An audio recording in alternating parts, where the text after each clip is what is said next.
Hello friends, आज આપણે બનાવીશું પેરી પેરી પાલક પનીર રાઈસ। આ બધી એમના માટેની સામગ્રી મેં તૈયાર કરીને રાખેલી છે। સૌથી પહેલાં તો આપણે એક મિક્સર જાર લેશું, તેમાં લીલા મરચાં અને લસણ અને બ્લાન્ચ કરેલી પાલક લેશું। એમાં થોડી આપણે અત્યારે કાચી કેરીની સિઝન છે તો થોડી મેં કાચી કેરી લીધી છે ટેસ્ટી કરવા માટે। આપણે એની પેસ્ટ બનાવી લેશું। હવે આપણે ગેસ તરફ જઈએ। ગેસ પર મેં ફ્રાય પેન લઈ લીધું છે, એમાં મેં 1 ટેબલ સ્પૂન જેટલું ઘી લીધું છે।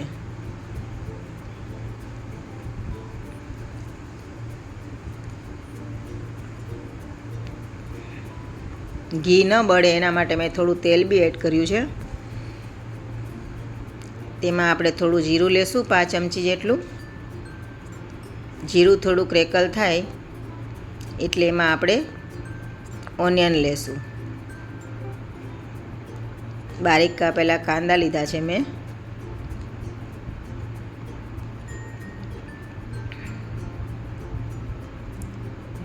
કાંદા થોડે આપણે સોતે કરી લેશું। થોડા જ સોતે કરવાના છે, આપણે બહુ એને ચડાવવાના નથી। ત્યારબાદ આપણે એમાં 1 નંગ ટામેટું બારીક કાપેલું લેશું। ટામેટાને બી પણ આપણે એકદમ ગળાવવાનું નથી, જરા સોફ્ટ થાય એટલું જ આપણે એને પકાવવાનું છે।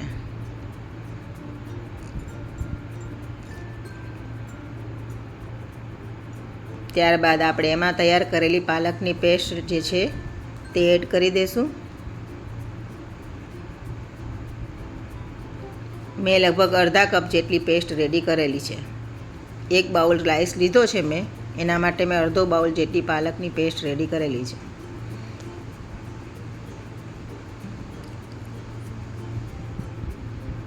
હવે આપણે એમાં સ્વાદ પ્રમાણે મીઠું,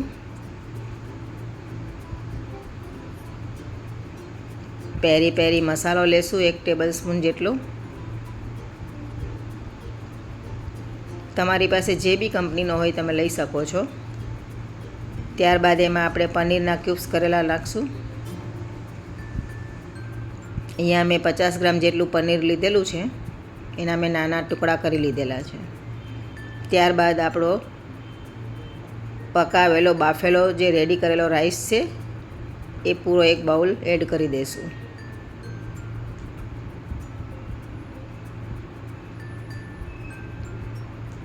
હળવા હાથે એને મિક્સ કરી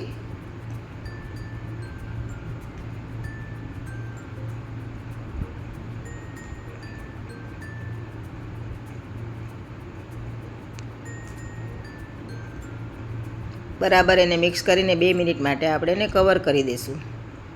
તો તૈયાર છે આપણો પેરી પેરી પાલક પનીર રાઈસ।